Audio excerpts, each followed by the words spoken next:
el primer culto. Entonces Josué edificó un altar a Yahvé, Dios de Israel, en el monte Ebal.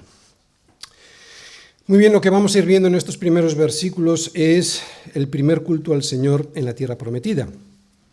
Una tierra en la que se había estado practicando el paganismo y la idolatría más cruel y obscena que se conocía. La preparación del culto, como hemos visto, había sido ya preparada y establecida por Moisés, como vimos en Deuteronomio 11:29. Cuando Yahvé tu Dios te haya introducido en la tierra a la cual vas para tomarla, pondrás la bendición sobre el monte Gerizim y la maldición sobre el monte Ebal. Lo que significa que en cuanto llegaran a la tierra de la promesa, la ley con sus maldiciones y bendiciones debía ser leída al pueblo desde esos dos montes. En Deuteronomio 27, más adelante, en Deuteronomio 27, del versículo 12 al 13, vemos cómo se dispuso que se ubicara el pueblo, cada uno según sus tribus. Así, cuando hayas pasado el Jordán, dice, estos estarán sobre el monte Gerizim para bendecir al pueblo. Simeón, Leví, Judá, Isaacar, José y Benjamín. Y estos otros sobre el monte Ebal, para pronunciar la maldición. Rubén, Gad, Aser, Zabulón, Dan y Neftalí. También estableció la forma en la que debía llevarse el culto. Deuteronomio 27, versículo 14. Y hablarán los levitas y dirán a todo varón de Israel en alta voz. Y a partir de ahí podemos leer, si vamos luego iremos a Deuteronomio 27, todas las maldiciones y las bendiciones que debían decir los levitas en voz alta a todo el pueblo para que entendiesen ellos las responsabilidades que tenían como pueblo de Dios. Si queréis vamos, lo miramos en un momentito. Deuteronomio 27, lo leemos un poco por encima. Fijaos, en el versículo 15 dice... Empieza con las maldiciones. Luego intentaremos entender por qué se empieza con las maldiciones. Es muy interesante. Maldito el hombre que hiciere escultura o imagen de fundición, y un poquito más adelante dice, y la pusiera en oculto. Esto lo que significa es adorarlo en secreto a ese ídolo, ¿de acuerdo? Y todo el pueblo responderá y dirá amén. Esto es lo que Moisés en Deuteronomio les explicó al pueblo que tenían que hacer cuando llegaran a la tierra prometida. Maldito el que deshonrare a su padre o a su madre, y dirá todo el pueblo, amén. Maldito el que redujere el límite de su prójimo, y dirá todo el pueblo, amén, etcétera, etcétera, etcétera. Ahí están una serie de maldiciones. También hay una serie de maldiciones en el capítulo 28, y luego, al principio del 28, vemos las obediencias. La bendición de la obediencia. Si oyeres atentamente la voz del Señor tu Dios para guardar y poner por obra todos sus mandamientos, Él te exaltará y vienen todas las bendiciones, ¿vale? Bendito serás en tu entrada y bendito en tu salir. Esto es el Salmo 121, capítulo 8. Bueno, os he llevado hasta ahí para que en casa podáis ver, si queréis, todas estas maldiciones y bendiciones que estaban ya estipuladas en Deuteronomio antes de que entrara en la tierra prometida. Este es el primer culto que hay en la tierra prometida, una vez que la tienen en posesión.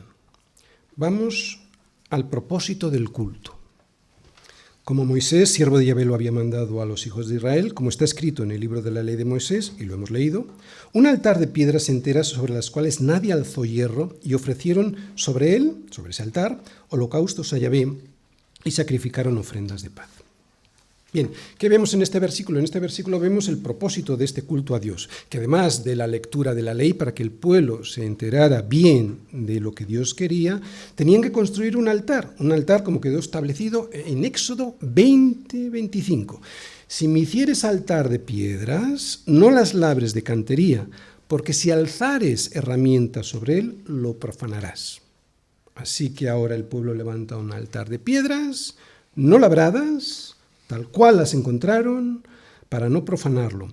Y como veíamos en el versículo anterior, lo erigen en el monte Ebal y no en el monte Gerizim.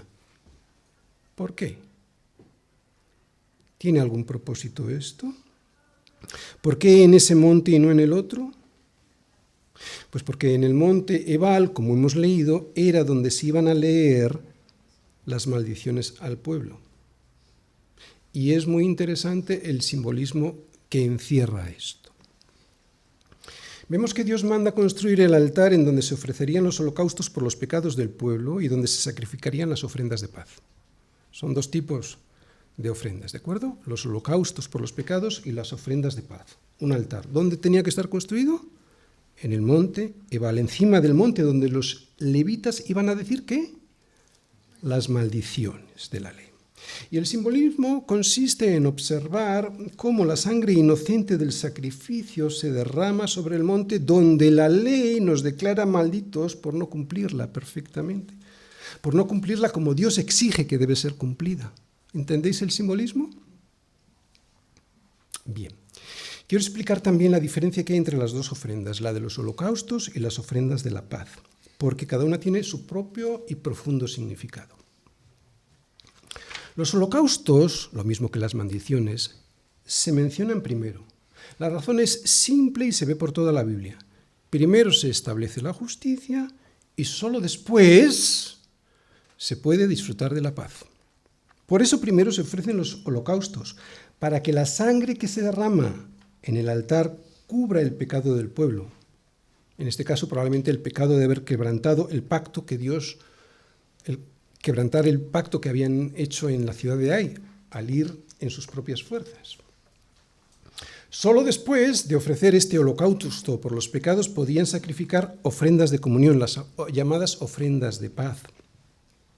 Este segundo sacrificio era similar a los holocaustos. Los animales debían ser sin defecto, pero a diferencia de los holocaustos, en el holocausto el animal se tenía que quemar por completo para que subiera un aroma agradable a Dios. En la ofrenda de paz, que era un acto de adoración voluntario que celebraba la comunión restaurada con Dios, había una comida de comunión entre los participantes que podían comer del animal sacrificado. ¿Os dais cuenta? Y lo que quería deciros es lo siguiente. ¿Os dais cuenta de la diferencia de los dos sacrificios y la diferencia y el porqué del orden de su celebración? Primero se ha de establecer la justicia para que después se pueda disfrutar de la paz. No puede haber paz sin justicia. Y en el Nuevo Testamento lo vemos igual. ¿Qué nos dice Romanos 5:1? ¿Recordáis? Justificados pues por la fe. ¿Justificados? ¿Justicia? Justificados pues por la fe, tenemos paz para con Dios por medio de nuestro Señor Jesucristo. No tendremos paz con Dios si no estamos previamente justificados.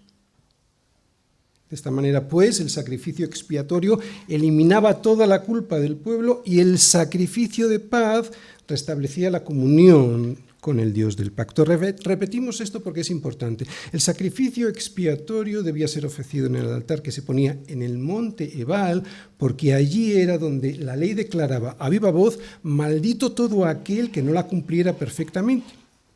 De esta manera, la sangre, al ser derramada, cubriría aquel lugar en donde la ley nos declaraba inhábiles para estar en la presencia de Dios. Yo creo que entendemos el símbolo. Pero lo mismo luego vemos en el propiciatorio. ¿Sabéis lo que es el propiciatorio? ¿Os acordáis? Es la tapa que cubría el arca. Luego ya en el primer templo de Salomón, donde se derramaba la sangre del sacrificio, el propiciatorio estaba encima del arca del pacto. Arca que contenía la ley.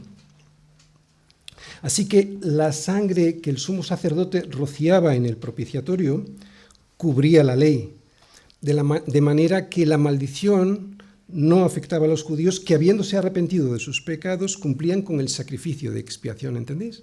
Lo mismo.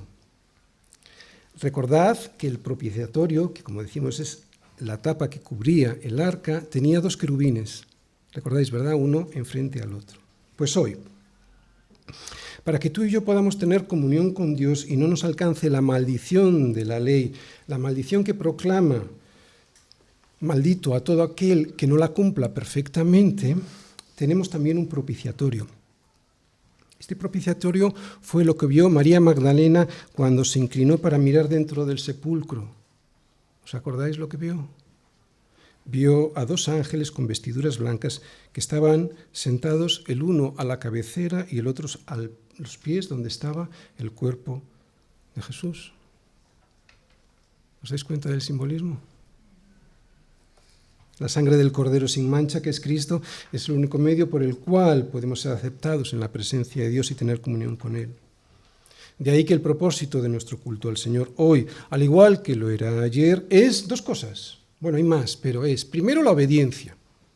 ¿Recordáis que obedecieron los mandatos de Dios a través de que estaban escritos en Deuteronomio? Primero la obediencia, Él nos manda a hacerlo. ¿Por qué Dios nos manda a hacerlo? ¿Por qué estás tú aquí? Primero por obediencia, necesitamos buscar primeramente el reino de Dios y su justicia. Y el agradecimiento, por obligación, por obediencia y por agradecimiento. Agradecimiento por habernos perdonado, por la provisión que recibimos cada día, porque por la misericordia de Dios el resto de las cosas nos serán añadidas.